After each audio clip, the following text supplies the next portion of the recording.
Muito boa noite, gente. Sejam todas muito bem-vindas a esse curso de Conjuntura Internacional, Geopolítica e a Crise do Sistema ONU. Essa é a quinta aula do curso que é promovido pela ABJD com o apoio da IPEATRE e do coletivo Transforma MP.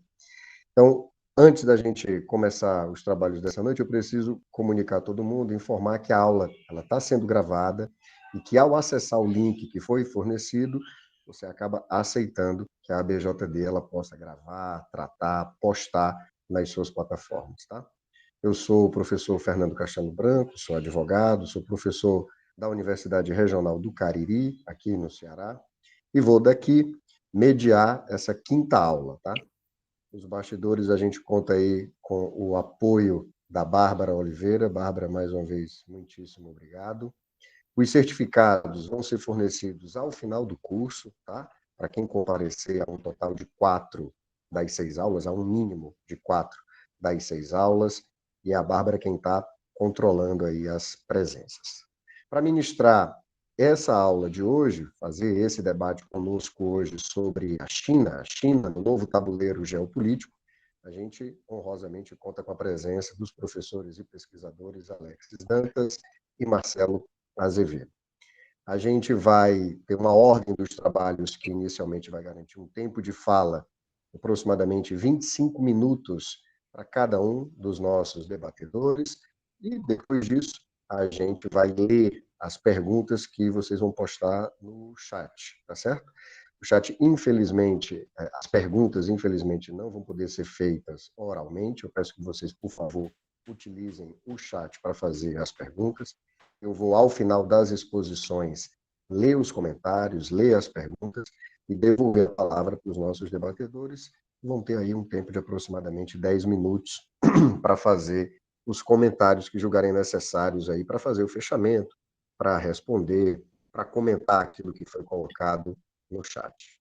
A gente começa os nossos trabalhos com o professor Alexis Dantas, a quem a gente agradece mais uma vez por ter aceitado de maneira tão gentil e tão generosa o nosso convite para participar desse debate aqui conosco.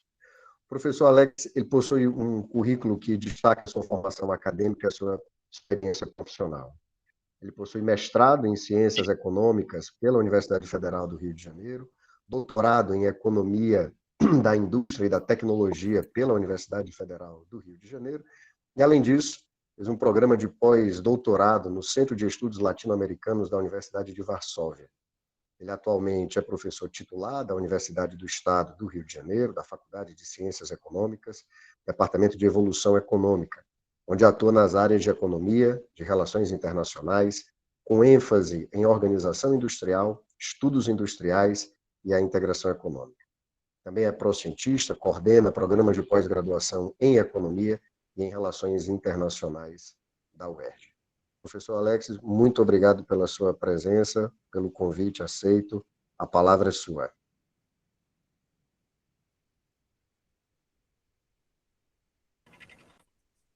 Boa noite a todos, todas e todos.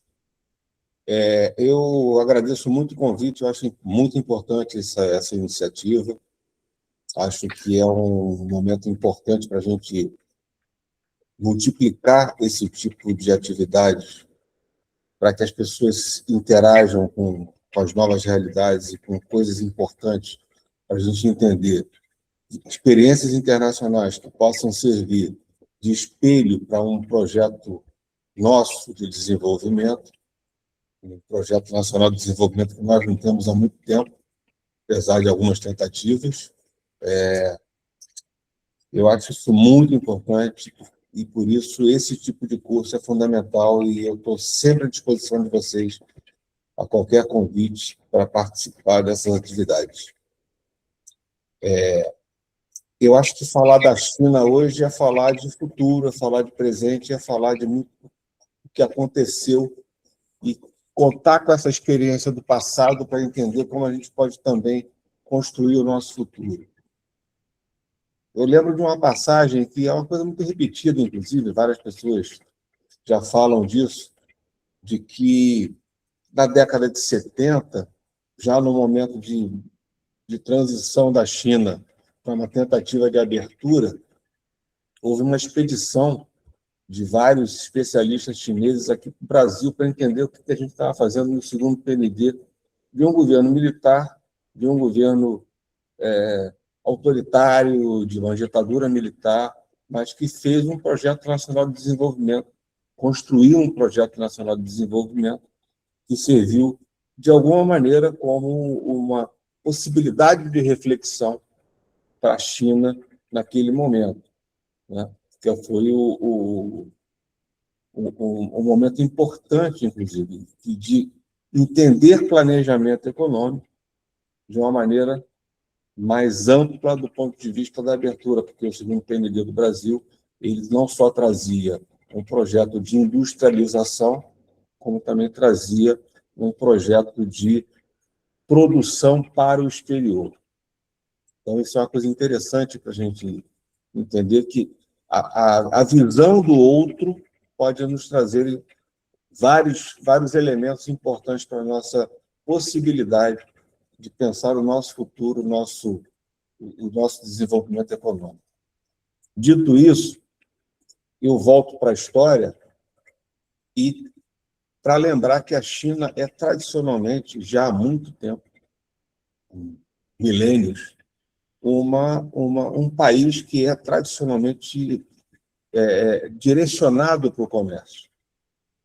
A China sempre foi um país do comércio. A gente aprende na escola de uma maneira muito complicada, muito hermética, né, da xenofobia chinesa, sobretudo por conta das várias invasões de vários lados, né, do Japão, enfim, de outros países da Ásia Central, etc. Do fechamento desse país à entrada de novas culturas. Mas a gente esquece que a China é, do ponto de vista histórico, o país mais importante do ponto de vista do comércio internacional, desde lá, de muito tempo, talvez do século XI, do século II, da Revolução Comercial Europeia, muito antes disso, né? A China é tradicionalmente um país vocacionado para o comércio. Isso é uma coisa importante para a gente entender o que está acontecendo hoje. Então, a China tem uma revolução comunista, uma batalha muito pesada, muito forte, em uma situação já de construção de uma Guerra Fria, em que ela consegue determinar as bases de uma sociedade socialista na década de 40, final da década de 40, início da década de 50, nesse processo de transição. Existe um momento muito grave de modificação, porque é um país ainda muito quase feudal, na verdade, né? E com uma condição geográfica muito complicada, tem deserto, tem monções, etc. E, ao mesmo tempo, uma necessidade de reconstruir um país para a sua população. Isso vai, obviamente, transcorrer durante um longo tempo, até que chega na década de 70. Estou passando, obviamente, muito rápido na história, né? Não foi uma transição fácil, houve uma revolução cultural extremamente importante que determina boa parte daquilo que a gente conhece de China hoje, do ponto de vista das pessoas, inclusive, né? Mas, ao mesmo tempo, isso faz com que a China tenha um momento muito complicado do ponto de vista de pobreza, do ponto de vista de dificuldades de conduzir o seu desenvolvimento econômico, uma industrialização que se torna importante, mas ainda assim insuficiente para dar conta de um desenvolvimento que era pretendido, até que chega no momento. E aí tem algumas passagens que são icônicas, como a chegada do Nixon na China, no início da década de 70, e logo depois todo o movimento de abertura da China até 78, 79, quando começa esse movimento da China se reintegrar novamente àquilo que é a sua vocação, que é participar do mundo, participar comercialmente do mundo, ainda que com toda uma restrição que é peculiar das sociedades capitalistas e imperialistas contra os países comunistas naquele momento. Ainda assim, ela consegue lidar com essa questão.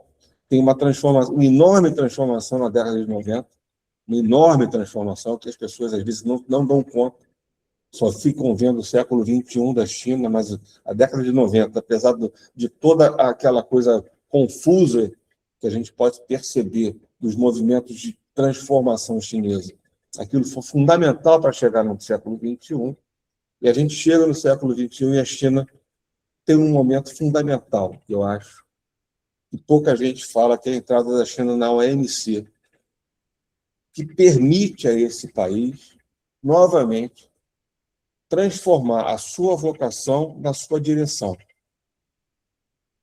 E a China tem, no comércio internacional, a partir dali, o seu ponto de partida para essa grande transformação que se deu em pouco mais de 20 anos, que é uma coisa assim, absolutamente fantástica se a gente pega as fotos históricas do que aconteceu na China nesses últimos 20, 25 anos, é uma coisa impressionante. Mas aquele momento é fundamental. E aquele momento é fundamental, inclusive, para o Brasil. O Brasil tinha com a China uma relação algo em torno de 3% das nossas exportações eram direcionadas à China, em 2002, 2003. Hoje, nós temos 1/3 das nossas exportações direcionadas à China e tem uma enorme importação também daquele país. Ou seja, a vocação do comércio é um ponto fulcral para a gente entender o movimento da China e o movimento geopolítico da China. E aí eu vou chegar no ponto da aula, que é a questão geopolítica. Então, a China tem, no comércio, um ponto fundamental.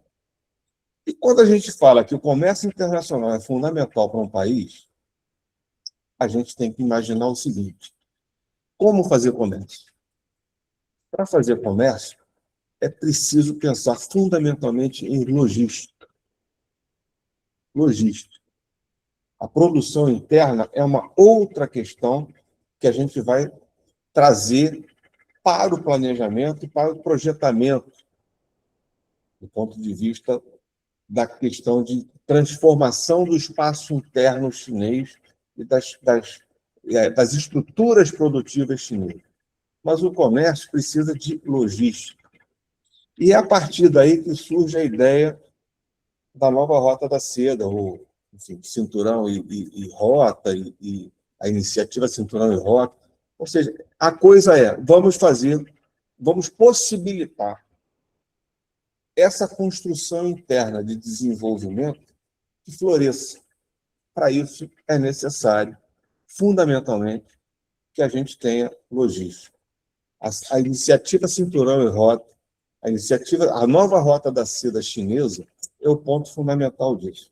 Obviamente que isso vai ser um ponto-chave dos países capitalistas, e eu vou explicitar, obviamente, a ação dos Estados Unidos, com sua tradição imperialista, de tentar minar exatamente os pontos que são fundamentais da nova Rota da Seda da China.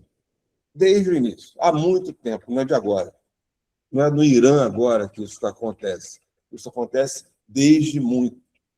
Isso acontece na Armênia, acontece... Enfim, são todos os pontos fundamentais da Rota da Seda são os pontos em que os Estados Unidos tentam minar.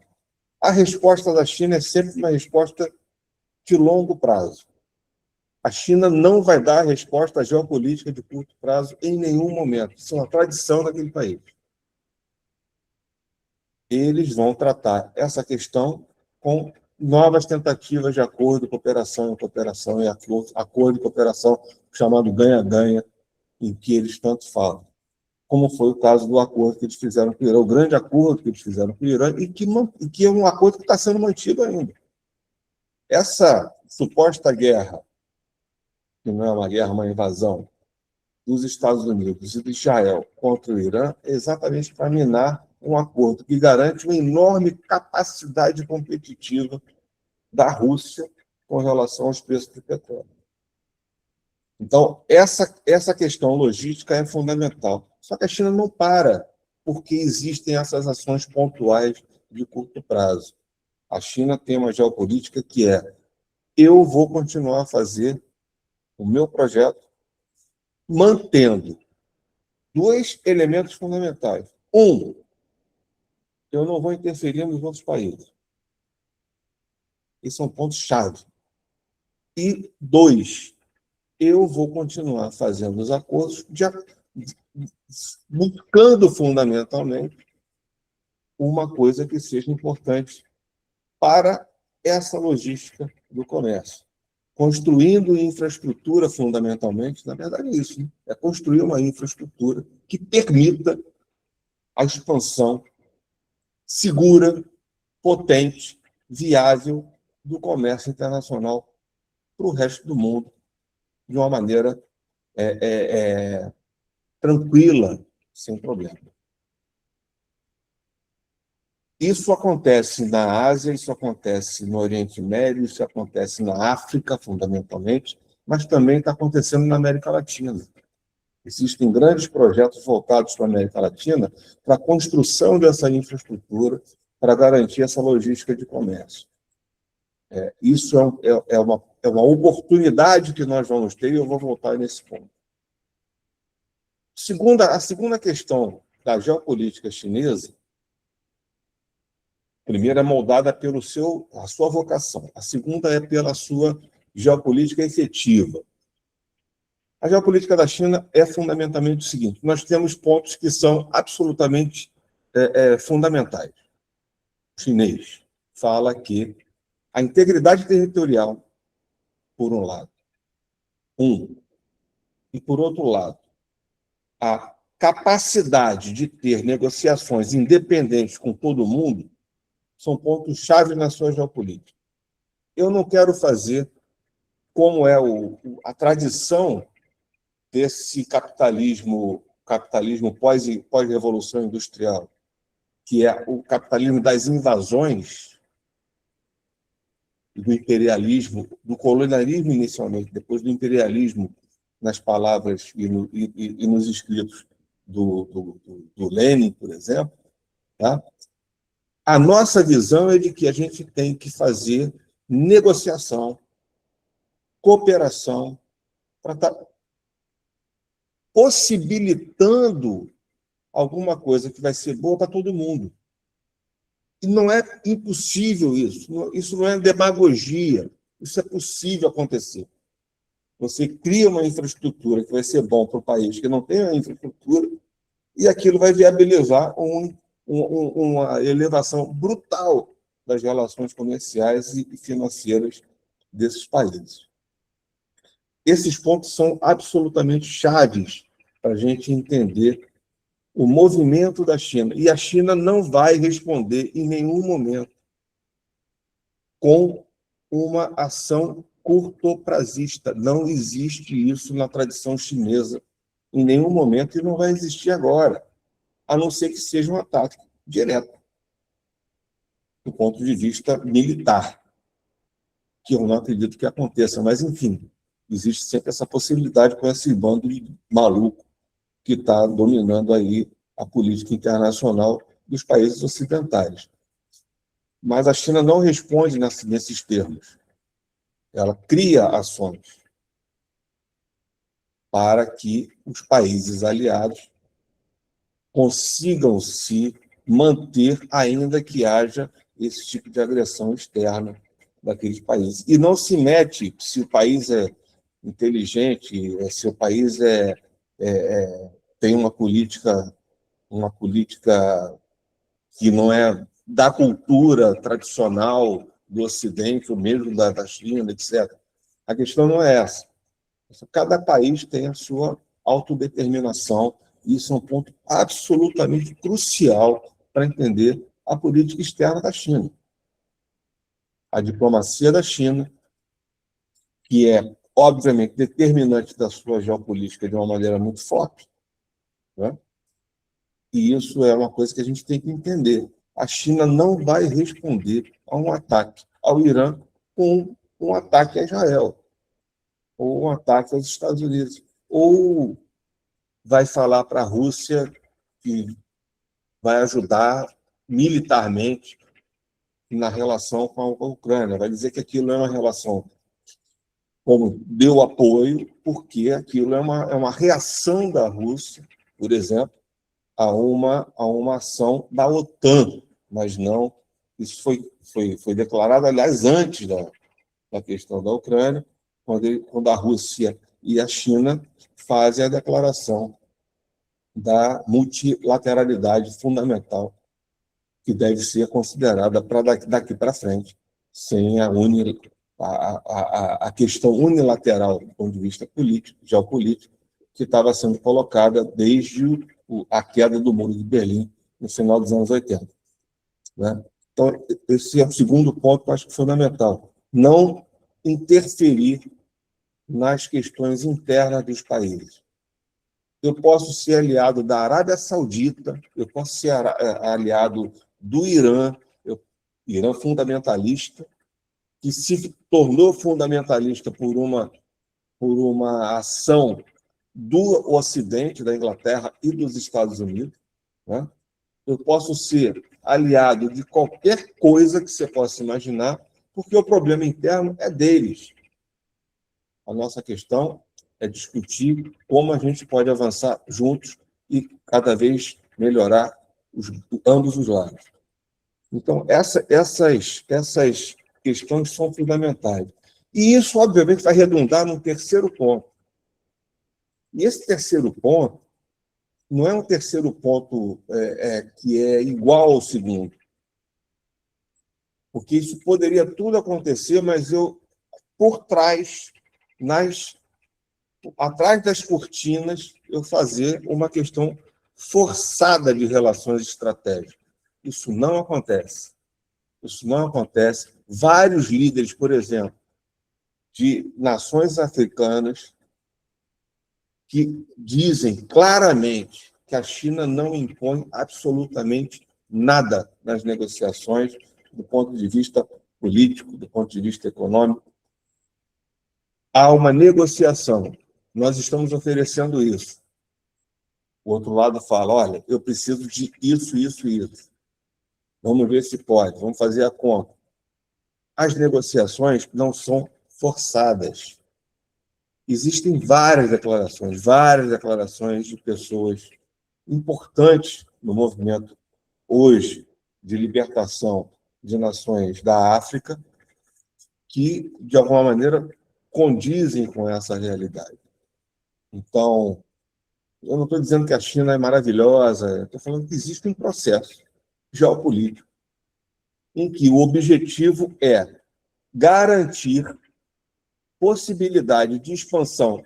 Estão vendo o seu lado, obviamente, mas eles permitem ao outro lado pensar, o meu lado é esse, vamos discutir? Cabe ao outro lado, ou aos outros lados, discutir o que é melhor para mim, o que é melhor para a minha população, para a minha gente, o que é melhor para o meu país, e fazer a negociação. Isso é permitido, não tem ninguém com uma arma. Essa que é a questão fundamental. Não tem ninguém com uma arma na sua cabeça te forçando a fazer determinado tipo de coisa ou cumprir determinado acordo porque tem uma bomba atômica potencialmente caindo na sua cabeça. Então, esse é um ponto chave. Chave. Obviamente que isso vai redundar no quê? Numa possibilidade de um rearranjo da ordem internacional de maior proximidade à China. De maior proximidade à China. Qual o resultado disso? O resultado disso é que as relações comerciais, que acabam se tornando também financeiras, obviamente, porque isso envolve troca, envolve moeda, né? Elas acabam afetando os interesses daquilo que é o fundamental hoje, e já há muito tempo, na verdade, para as economias capitalistas mais importantes, que é a hegemonia do dólar e o sistema financeiro internacional. E essa é uma questão chave. Porque o sistema financeiro internacional, hoje, é quem domina e determina toda a política, não só externa, mas também a política interna dos Estados Unidos, inclusive da Inglaterra. E quando você tem a possibilidade de começar a minar aquilo que a gente chama de militarização do dólar,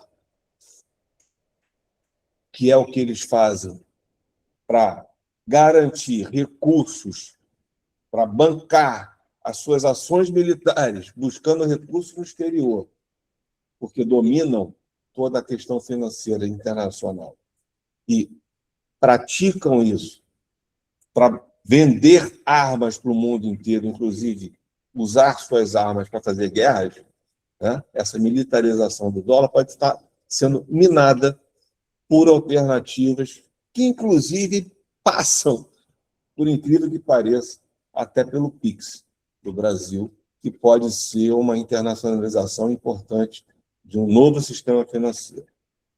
Então, hoje a gente vive esse dilema. A América Latina tem embargos importantes, América Latina e Caribe, em Cuba, na Venezuela, há embargos importantes contra a Colômbia há pouco tempo atrás, mas que não foram tão grandes assim como na Venezuela, obviamente. Há embargos importantes e fundamentais contra o Irã e contra qualquer país que não se adeque às políticas externas dos Estados Unidos. Isso pode ser minado com uma nova ordem financeira internacional. Esse é um ponto chave que a gente vai ter que discutir daqui para frente de uma maneira absolutamente fundamental e crucial. E eu passo a bola para o Marcelo, porque ele certamente vai tratar dessa questão financeira, que faz parte, inclusive, da tese dele. Muito obrigado. Muitíssimo obrigado, professor Alex. Eu queria lembrar a todo mundo que está acompanhando a gente que a gente vai deixar as perguntas para o final dessa exposição inicial, tá certo?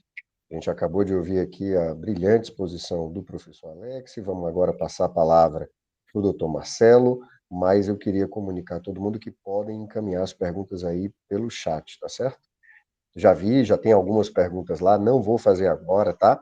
Vamos ouvir o Marcelo primeiro, e aí, ao final, esta segunda exposição, a gente faz a rodada lendo os comentários. Tudo bem? Eu vou passar a palavra, então, agora para o doutor Marcelo Azevedo, que é doutor em Relações Internacionais pela UERJ, é mestre em Política Pública, Estado e Governo pela Faculdade Latino-Americana de Ciências Sociais, é pós-graduado em Economia do Trabalho pela Universidade Estadual de Campinas, especialista em negociações internacionais pela Universidade Cândido Mendes e também licenciado em Geografia, né, bacharelado, na verdade, em Geografia pela UERJ. Ele é um grande estudioso do sistema financeiro chinês. Em 2024, lançou o livro As Finanças do Dragão. E agora, em 2026, está lançando um livro que amplia essa abordagem, intitulado Águas da China, a Modernização Chinesa, pela editora Dialética, não é isso, Marcelo? Então, eu queria então, Marcelo, por favor, passar a palavra para você, sem muita demora, para que você possa nos brindar aí com a sua exposição. Está com você. Agradecer o convite da BJD, né? Acho que esse é um importante espaço para a gente discutir geopolítica, principalmente de um ponto de vista não hegemônico, porque hoje em dia esse espaço é muito hegemonizado por uma versão estadunidense. Né? É verdade, eu sou um estudioso do sistema financeiro chinês, né? Fui orientado pelo Alexa, que agradeço muito pela paciência e pelos conselhos e pelos puxões de orelha, né? Vou nessa mesma ordem, né? Nessa mesma ordem. E vou falar um pouco do processo de modernização chinesa, né? Acho que tem uma apresentação, não sei se está passando aí. Só passar uma apresentação. Por que eu vou começar pelas águas da China? Por que águas da China, né? A gente fala, o que tem a ver águas com a China, com pão, com desenvolvimento, com geopolítica? O que é uma proposta de ecológica? Também é. Os chineses trabalham muito com metáfora. E para os chineses, as finanças são como água, que precisa chegar a todos os locais para que a prosperidade floresça. Então, os chineses, o sistema financeiro tem que chegar a todos os locais para que a prosperidade floresça. Então, ele é estratégico para o desenvolvimento de qualquer país. E essa água das finanças também da China, bom, a gente já comentei por aí, né? Não é só na China, a água da China também irriga outros países.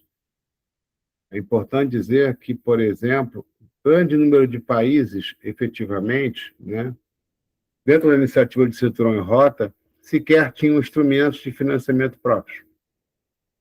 Não tinha banco de investimento, não tinha fundo de investimento, uma estrutura financeira bastante precária, né?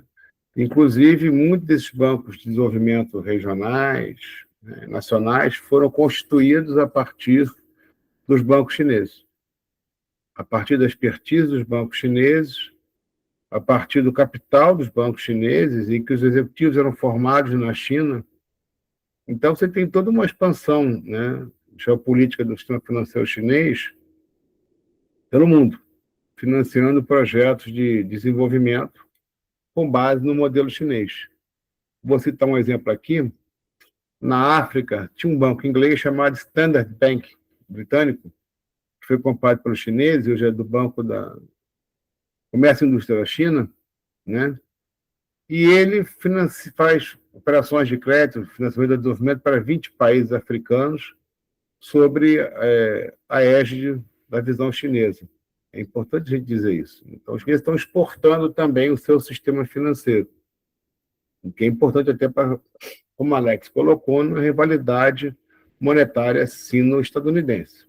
Isso a gente não pode esquecer. Eu gosto muito de falar também, acho que o Alex falou muito bem, da iniciativa de Cinturão em Rota, também chamada de Nova Rota da Seda, né?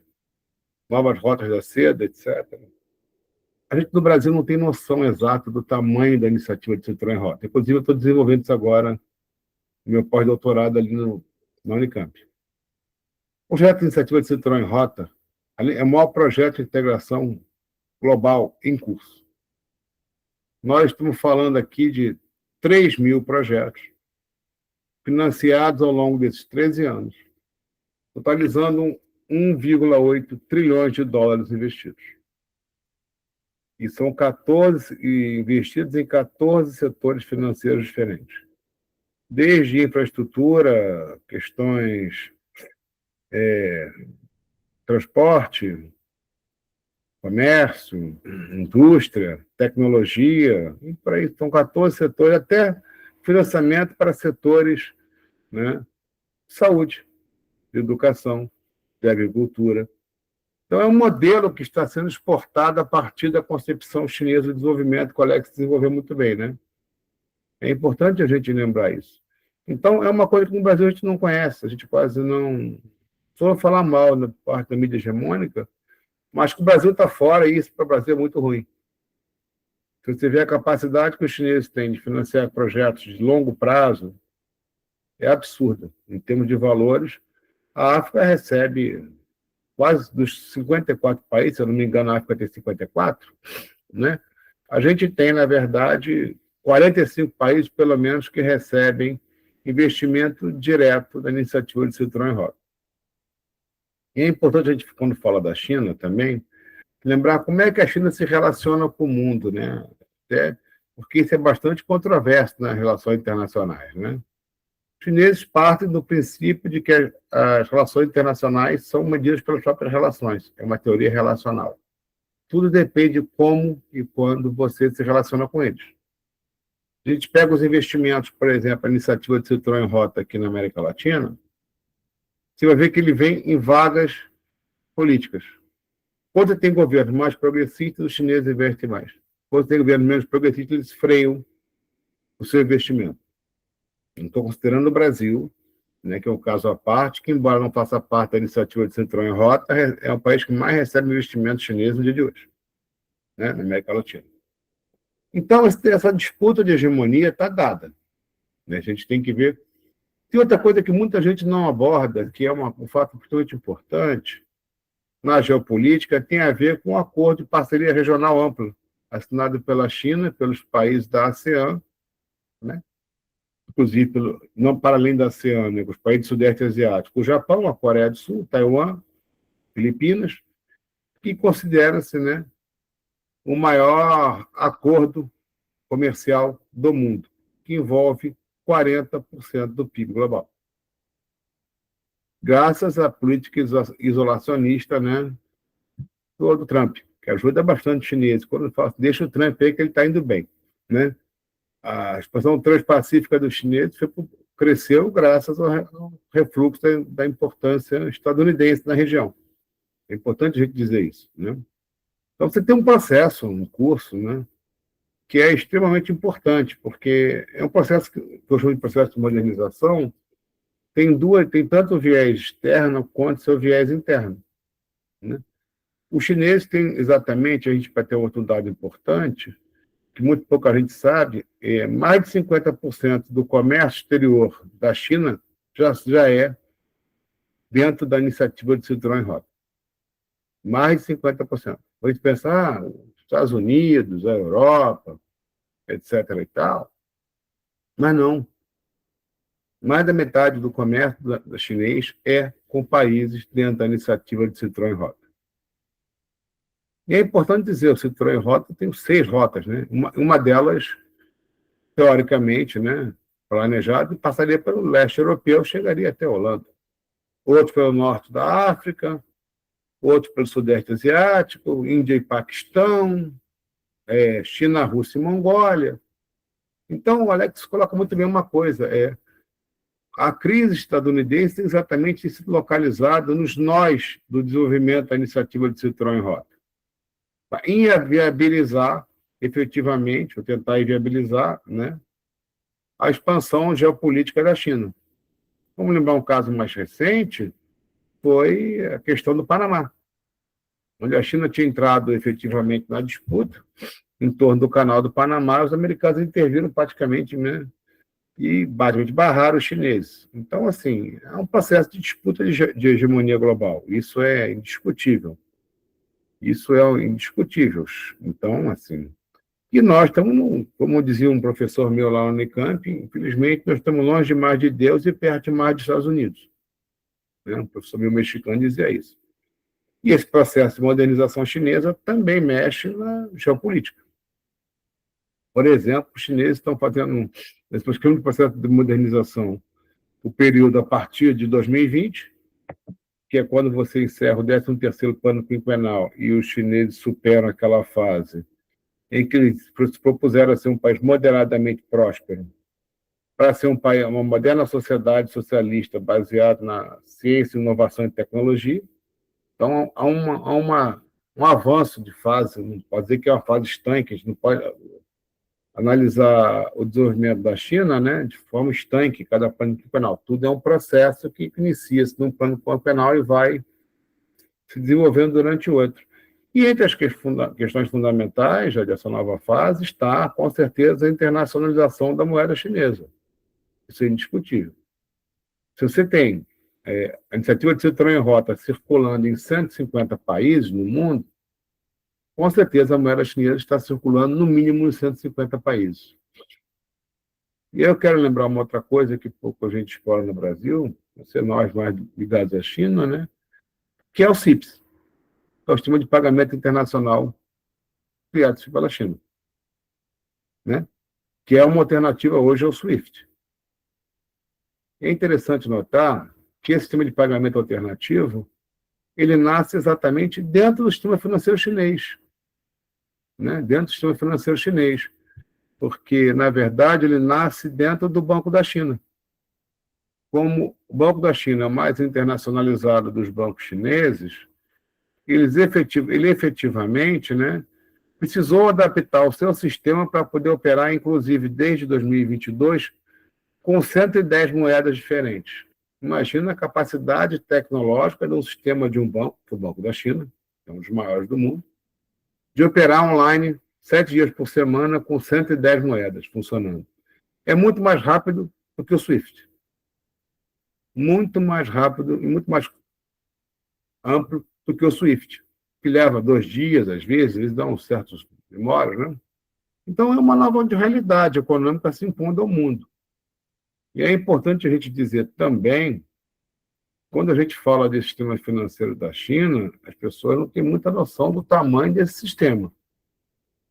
Se a gente pegar comparativamente o sistema financeiro chinês aos sistemas financeiros ocidentais, vamos descobrir primeiro que a China tem 4 entre os 5 maiores bancos do mundo por ativos totais. E os 4 primeiros são chineses. Então, olha a velocidade com a qual se desenvolve esse sistema. Bancos que não existiam praticamente há 50 anos atrás. Então, isso dá uma capacidade da China financiar processos internos e externos inigualável, em ponto de vista de financiamento público. Inigualável. Né? E isso também facilita com que a China faça uma política proativa numa fase atual que os chineses chamam de circulação dual. O que é isso, na verdade? É a integração entre as empresas chinesas que atuam no mercado internacional com as empresas chinesas que atuam no mercado nacional chinês. Então, você cria uma ramificação para fora e uma ramificação para dentro. É chamada de circulação dual. Isso é muito recente, mas que eu tenho trabalhado muito com isso, 2020 para cá, você está cada vez mais, os chineses estão integrando suas empresas nacionais com suas empresas internacionais, como o Alex colocou, cada vez mais privilegiando o comércio. E aí os caras têm a capacidade de financiar 100 mil empresas, 200 mil empresas, exportadoras. A gente não tem ideia, porque a gente aqui no Brasil, muitas vezes, a gente só vê a ponta do iceberg. A gente só vê chegar os carros importados da marca X, Y, Z, isso é só a pequena ponta do iceberg da capacidade de financiamento para a exportação da China. Só vê isso. É importante, vou pegar, por exemplo, aqueles navios monstruosos da BYD foram todos financiados pelo sistema público chinês. A própria característica do sistema financeiro chinês de ser majoritariamente, quase totalmente público, lhe permite a capacidade de financiar projetos de médio e longo prazo. Os chineses, como o Alex colocou muito bem, pensam e projetam a médio e longo prazo. Né? Os chineses também estão fazendo agora um profundo processo interno, que é interessante, além da circulação dual, que é exatamente uma profunda reformulação do lado da oferta da economia. Por quê? Porque os chineses apostam tanto no comércio exterior, mas também, né, no incremento da sua demanda interna. Isso é bom. Para você ter uma ideia, isso inclui também uma mudança, né, de padrão de consumo dos chineses. É interessante a gente ter visto, porque eu uso como fonte de pesquisa, tanto fiz no doutorado como faço agora, né, do sistema... Opa, apareceu também a minha apresentação aí. É uma mudança de cultura que é exatamente privilegiar que os chineses consumam mais proteína animal, em detrimento da comida vegetal. É uma mudança de consumo. Né? Já falei sobre isso, início da construção da moderna socialista. A China, como referência global, pretende ser referência global até 2050. Né? Então, vamos lá. Nova globalização, características chinesas, proporcionam, bem, como o Alex falou, estou só reforçando, de uma nova visão de mundo, uma nova globalização, bem comum, convivência pacífica entre os países, expansão do cinturão em rota, já falei, acordo de parceria, CIPs, e é importante dizer, equivoca-se quem tenta rotular a China como uma postura imperialista. Isso é uma verdadeira falácia. Imperialismo, segundo, lembrando Lenin, né, pressupõe mudança de governo, mudança de Estado. E os chineses não vão mudar Estado e governo de 150 países que são partícipes. Não dá os chineses botarem arma na cabeça de 150 países, concorda, né? Então, assim, são pessoas que, infelizmente, têm essa visão. Acho que se eu ler um pouco mais o bom e velho Lenin. Passa um pouquinho, por favor. Eu não estou passando aqui. Então, a gente tem uma nova dinâmica, uma nova disputa, né? E a questão de dizer assim, já entrando aqui, é o partido que controla a vida, a política, a direção da sociedade chinesa. O partido está no centro e à frente de todas as decisões. E mais recentemente, a partir de 2020, que é o período que eu pego mais, né, ainda mais à frente. Para ter uma ideia, o partido tem, no sistema financeiro, que é mais a minha área de pesquisa, Os presidentes dos bancos públicos chineses são membros do Comitê Central do Partido Comunista Chinês. Presidente não, presidente do Conselho de Administração. Olha que interessante. Você pega um manual, para a gente ver como é que a política funciona na China. Você pega um manual de um banco público chinês, a primeira fala é do presidente do Conselho de Administração, que é um cara do Comitê Central. Em seguida vem o presidente do banco, que fala como o banco vai cumprir as determinações do governo. É assim que funciona na China. E isso dá uma capacidade de mobilizar recursos de uma forma sem precedentes, né? Praticamente absurda, né? A ciência como instrumento de governo, a cientificação dos processos, a criação de uma sociedade digital. A gente só vê aquelas maravilhas da China no documentário. Olha aqui, eu posso pagar com a mão, pago com não sei o quê, pago com a digital. A China está no processo de digitalização da administração, digitalização da vida, né? Um grande feito chinês, a erradicação da pobreza absoluta. A China erradicou a pobreza absoluta de 800 milhões de pessoas. Um feito inigualável no tempo e no espaço de qualquer outro país, né? A China faz uma nova urbanização, suas 1.000 maiores cidades e 1.000 maiores vilas, ou seja, aquilo que a gente vê hoje já. Shenzhen, 2026, que era qualquer coisa muito diferente do que foi Shenzhen nos anos 90, né? Vai mudar de novo. Vai mudar de novo, porque eles vão incluir espaços verdes nas novas construções. Os chineses têm muito claro que, aí eu vou falar um pouco mais da questão ecológica, que aquele modelo ocidental, isso é uma das críticas dos chineses, baseado no polui primeiro e conserta depois, está esgotado. Por isso que os chineses, de certa forma, propõem ao mundo uma nova rodada de investimento na transição energética e ecológica. Isso é importante dizer. Os chineses fazem internamente e também propagandiam para fora. Também colocam nos seus projetos de investimento, que eles condicionam um monte de coisa, né? Os chineses não querem mais crescer 5%, 10%, eles querem crescer com qualidade, ou seja, agregando valor o tempo inteiro no seu crescimento, né? O processo de revitalização rural chinesa não só acontece na China, mas também acontece, está sendo proposto para dentro da iniciativa de Citroën e Rota. A China, pode lembrar, que tem um campo totalmente mecanizado, e quando a gente vai entrar, não vai dar tempo de entrar banco a banco, né? A China precisava alimentar o seu povo, né? Sempre foi um grande desafio para os chineses, né? E hoje os chineses querem começar a exportar comida, graças ao ganho de tecnologia de sua agricultura, né? Transição ecológica, e aí eu vou dizer o que é exatamente isso. Como é que a China está pensando nessa transição ecológica, né? Substituição de combustíveis fósseis por fonte de energia limpa, mas como está fazendo efetivamente? E por que isso, de certa forma, deu uma travada mais recentemente? Os chineses vinham efetivamente limitando a concessão de crédito para empresas de extração de combustíveis fósseis, limitando e condicionando diversas delas a um forte regramento ecológico. E toda a industrialização dos chineses tiveram que se adaptar a uma nova regulação ecológica, certo? Fazendo transição efetiva. Só que, com a crise recente do Irã e com as constantes crises de ameaça, a chegada de combustíveis fósseis, que são extremamente importantes para a China voltou a retomar investimentos pesados na indústria petroquímica. Não só na África, como também, recentemente, a gente tem, pegando o anuário do ano passado, reabriu fortes investimentos na extração de petróleo na Rússia, rompendo, de certa forma, aquela situação que mantinha um pouco congelada, com 5 minutos, né? Congelada com a guerra da Ucrânia. Então, os chineses estão preocupados, além de manter seu processo, né, de forma mais lenta, de transição ecológica, também tiveram que voltar a investir pesadamente para garantir ainda mais estratégicos combustíveis fósseis. E é bom dizer, a pessoa fala aqui no mundo, fala em terras raras, em petróleo e tudo mais, os chineses estão conseguindo isso na África. E é importante dizer, na África, no Oriente Médio, tem muita coisa interessante que muita gente não conhece na expansão geopolítica da China, O maior investidor no setor petroquímico no Oriente Médio é a China. A China é a maior financiador de projetos petroquímicos no Oriente Médio.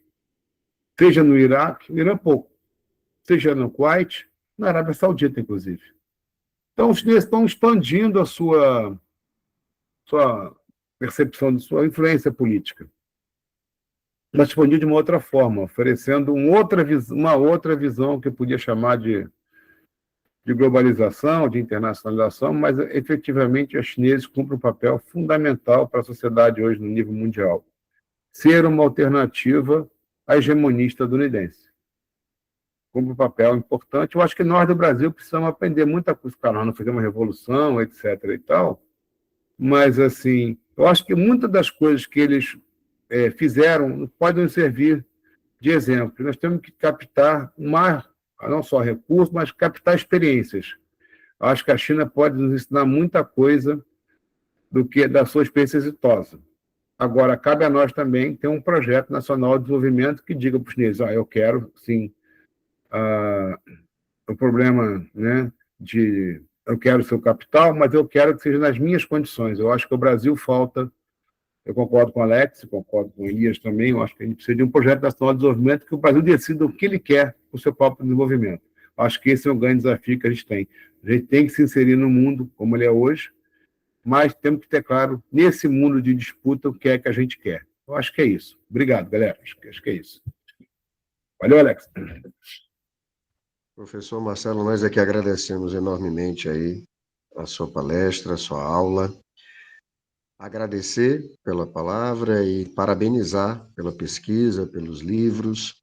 São informações muito importantes para nós aqui, que tentamos aqui avidamente informações sobre o que acontece na China e sobre como acontece na China, né?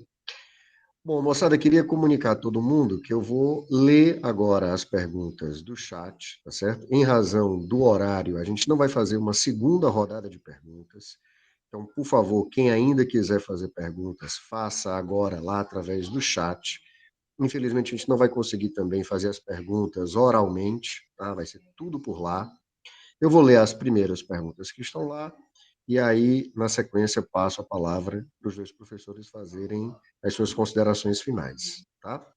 Então, uma primeira pergunta, a pergunta foi feita pela Elaine, que diz o seguinte, né? Por que o Brasil não está na Rota da Seda? O Brasil ser o último país da América Latina com governo de esquerda fragiliza uma eventual intenção de integrar essa rota? O que os Estados Unidos poderiam fazer para fazer se o Brasil integrasse a Rota da Seda? Agora a pergunta da Cristiane, que considera o cenário colombiano. Diz o seguinte, agora que a Colômbia está nas mãos da extrema-direita, como isso pode afetar ainda mais a China, o Brasil e o México? Posso dar boa noite aí a todos nós e pergunta, no início da década de 80, o comércio exterior do Brasil havia uma certa representativa, enquanto o comércio mundial da China representava cerca de 1%. De lá para cá, a China evoluiu sua participação para 14%, enquanto o Brasil ficou em 1,3%. O que eles, os chineses, fizeram ou o que nós deixamos de fazer? Participação também aqui do Alexandre Guedes. O Wagner pergunta, a partir do ponto de vista da vocação comercial histórica da China, como vê a política industrial que pratica a importação de commodities e o extrativismo para devolver produtos industrializados e manufaturados? Marcelo pergunta, o analista geopolítico Pepe Escobar ressaltou no início do ano passado que a guerra do império é contra os BRICS.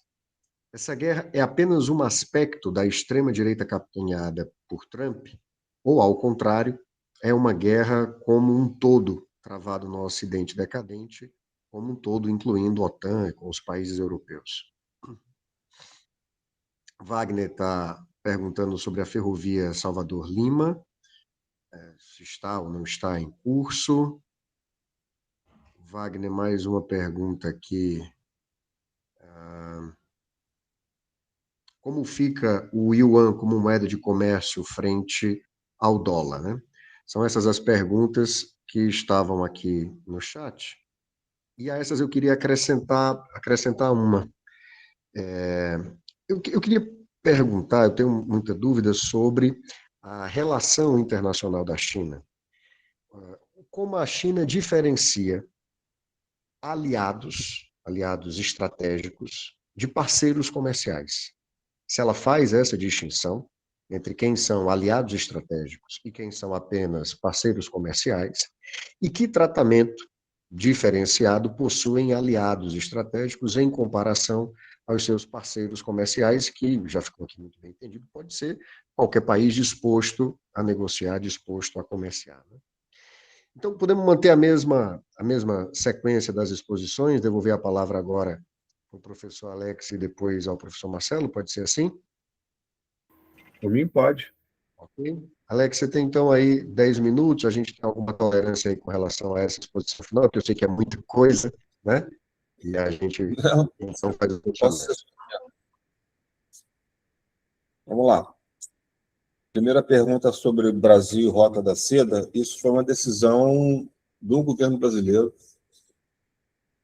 no momento em que a gente vivia e continua vivendo uma polarização muito forte e a gente fez uma alternativa a se incluir na Rota da Seda, que foi fazer vários acordos, mas não entrar na Rota da Seda. Eu não concordo com esse tipo de proposição de política externa. Eu acho que era uma enorme oportunidade que a gente acabou perdendo, mas foi o que aconteceu ali. Na verdade, eles têm muito mais informações do que eu, do ponto de vista não só da geopolítica, mas como da pressão, do ponto de vista específico da política externa brasileira. Então, essa foi uma posição, mas não houve não houve uma recusa de entrar na Rota da Seda. Foi uma recusa de formalizar a entrada na Rota da Seda. Isso é uma coisa importante para a gente entender desse movimento. A Colômbia, como talvez o Peru, provavelmente o Peru e a América Latina, de uma maneira geral, estão caminhando para uma extrema-direita. No caso brasileiro, a gente tem, para mim, uma vantagem, que é a experiência nefasta do governo, do desgoverno do antigo presidente. Então, a gente ainda tem a possibilidade, e a gente tem, na verdade, um elemento fundamental, que o Lula é muito mais amplo do que qualquer partido político nesse sentido. Então, é uma esperança importante que a gente tem de manter uma soberania. E não há, por enquanto, pelo menos até agora, nenhum tipo de ameaça soberana. Tem ameaças políticas, ameaças de tarifa, etc., etc. E a gente mantém a nossa soberania, até porque hoje, do ponto de vista específico do comércio e das finanças, os Estados Unidos representam muito pouco para a economia brasileira relativamente não só à China, como também ao resto do mundo. Se a gente pegar a China e a Europa e alguma parte de outro espectro da Ásia, a gente tem mais de 70%. A gente não depende mais como dependia dos Estados Unidos até a década de 50, 40, 50 do século XX. Né? Então, não acho uma discussão tão fundamental assim para o nosso futuro.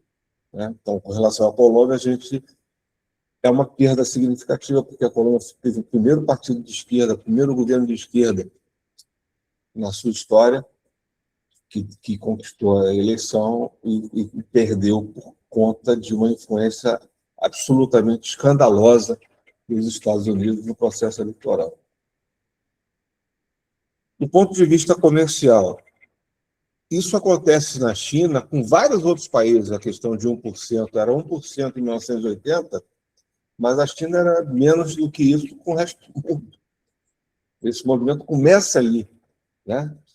Vocês terem uma ideia, no início do século XXI, O Brasil as exportações do Brasil para a China eram 3%, 4%, de 2 a 4, dependendo do momento. E vai a 33, e volta para 31, mas, enfim, fica praticamente um terço do nosso comércio. Esse é um movimento que é dinâmico, né? E a pergunta específica de que o Brasil representava 1% e a China 1,3% naquele momento é porque o Brasil tinha indústria, tinha uma política industrial latente, mesmo que fosse uma política industrial passiva na década de 80, foi muito ativa até os anos 70, depois passa a ser passiva porque tinha que fazer superávit comercial, né, na década de 80, mas o Brasil necessitava da indústria, inclusive estava fazendo acordo quase de escambo com o Iraque para trocar automóvel por petróleo na década de 80. As pessoas não se dão conta dessa situação hoje em dia, que a gente não tem essa necessidade, né? Mas era essa a nossa realidade. Então, o que houve foi uma desindustrialização, e óbvio que com commodities não vai passar de 1%, 1,1%, no máximo 1,5%. Com commodity agrícola e mineral, a gente não vai passar disso, tem que ter indústria. E por isso a importância de um projeto industrial, de um projeto nacional de desenvolvimento, etc. E, obviamente, política industrial. Indo para a quarta pergunta. Sem política industrial, não tem projeto nacional de desenvolvimento. E a política industrial virou uma coisa completamente confusa depois que entrou o Collor. E que os governos do Partido dos Trabalhadores, por mais que tenham se esforçado em alguma medida para retomar a discussão de política industrial, não conseguiram levar isso a cabo, porque isso foi um ninho de gato ali. Estava mesmo Marcos Lisboa, que é um liberal, ultraliberal, discutindo com alguém que sabia, que conhecia a indústria, para fazer política industrial. O projeto do governo Lula, esse terceiro governo Lula, estou pensando já no quarto, no terceiro governo Lula da política industrial, é um projeto interessante, mas também anda lentamente porque não tem muito espaço político para florescer, né? Pelo menos alguma coisa caminha.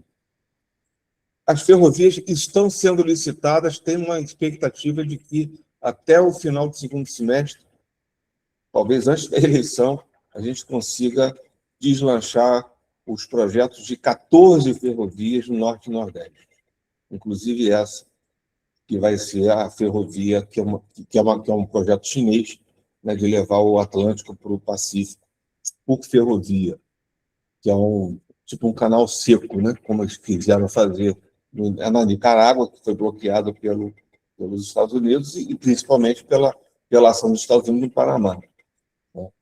Com relação à moeda,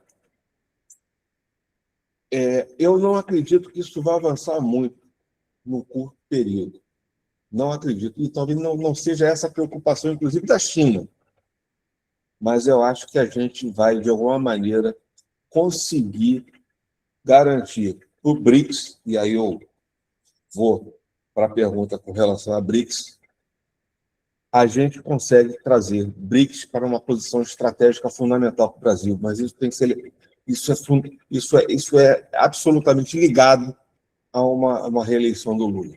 Se isso não acontecer, aí é o fim dessa história, porque tudo vai ser feito para minar de vez aquilo que foi feito lá no primeiro momento, lá em 2018, que foi meio que interrompido pela pandemia. Isso agora, a não ser que haja uma outra pandemia, alguma coisa, uma catástrofe que interrompa isso de uma maneira fundamental, né? Se não houver uma reeleição do Lula, o projeto BRICS ele morre como morreu a ideia da Argentina se integrar ao BRICS com o Milei, embora isso seja a curto prazo, mas esse curto prazo ele é tão destruidor, que a reconstrução demora tanto, que eu não sei se vai dar tempo, né? Essa é uma questão importante. E com relação a aliados e parceiros, a última pergunta, eu vou falar para para vocês uma coisa que eu percebo muito no movimento chinês. Os aliados chineses são os principais parceiros. A China faz parceria. A aliança é a partir da parceria. E a gente tem espaço para isso aí, para entrar nesse processo. E ser também um grande aliado. A gente e qualquer outro país que esteja interessado em se integrar comercial e financeiramente a essa questão chinesa. Que não é um projeto chinês, é um projeto de mundo. Tá? Essa é uma visão minha, visão pessoal minha. Muito obrigado, professor Alex. Mais uma vez, agradeço pela sua participação nessa aula. Passo a palavra, então, professor Marcelo, por favor. Vamos fazer um exercício de imaginação. O que acontece com a indústria americana se, por exemplo, os automóveis chineses continuarem chegando nessa velocidade que chegam aqui, quando você tem um acordo automotivo que vai da Argentina até o México? Isso pode dizer efetivamente o quê? Os carros chineses daqui a pouco chegarão em grande quantidade no México. E aí você tem as ferrovias que ligam o Atlântico com o Pacífico, que podem fazer com que os produtos chineses cheguem muito mais rápido e as matérias-primas compradas pelos chineses cheguem muito mais rápido na América Latina. Qual é o efeito efetivamente disso? Perda de importância geopolítica estadunidense. Se a gente vê efetivamente, vamos olhar assim, ó, fico brincando de vez em quando que os Estados Unidos me lembram a antiga Roma, que foi ruindo pelas pontas. Roma foi ruindo pelas fronteiras. E a perda de poder político estadunidense é inegável. Ele tem que se agarrar à América Latina porque, efetivamente, onde o poder dele hoje se faz representar, efetivamente. Ele perdeu poder de intervenção mais direta, né, na Ásia, está perdendo ele e seus aliados ocidentais na África, né? Na África, inclusive agora tem um novo processo de descolonização, né? Das colônias, ex-colônias europeias. Então, assim, eu acho que a hegemonia estadunidense é uma hegemonia que está sendo erodida. E como qualquer dinastia, quando se sente ameaçada, ela se torna mais violenta. Ela se torna mais violenta. O que aconteceu na Colômbia, no Peru, é só um monstruário, porque os Estados Unidos têm quase 200 bases armadas pelo mundo. E eu acho que na Colômbia houve fraude, como no Peru também houve. Então, assim, os Estados Unidos estão jogando o jogo do império, não é nenhuma novidade. Eu acho que a gente tem uma oportunidade, nesse momento de disputa hegemônica, né, de construir efetivamente outras políticas. Agora tem que ter correlação de força interna. Porque, vou lembrar aí o governo passado, sobre a industrialização, que a melhor política industrial do governo passado era não ter política industrial. O ex-ministro Paulo Guedes dizia, não, a melhor política industrial é não ter política industrial. Né? O Brasil é engraçado, a gente está em meados do ano 2020 e o pessoal não acha que o agro é pop. O debate remonta ao Brasil dos anos 30 do século passado. Se eu estiver errado, Alex, você me corrige, mas o que impulsionava o Brasil? Se era o agro ou se era a indústria? Esse debate me lembra Vargas, né? Quase 100 anos atrás. Infelizmente, parece que o agro é pop. E a indústria, né, não tem tanta popularidade. Então, a gente está num momento de disputa profunda, entendeu? Um momento de disputa profunda interna na América Latina e externa. Né? É importante a gente dizer que a gente já viveu uma onda liberal dos anos 90, que destruiu grande parte das bases econômicas da América Latina. Onda neoliberal, Fernando Henrique, outros, etc. e tal. Então, assim, a gente leva muito tempo para reconstruir as bases históricas de um modelo de desenvolvimento. Isso é um processo inegável. Eu acho que o Brasil, sob o cinturão em rota, fez a opção política de não ser signatário, mas o Brasil volto a dizer, é o país que mais recebe investimento da China. Na América toda, em todos os setores, né? Tá bem assim, não assino, não sou signatário, mas efetivamente os chineses estão chegando aqui em massa. Tem umas 20 marcas diferentes de carro chinês aqui, 20 ou mais.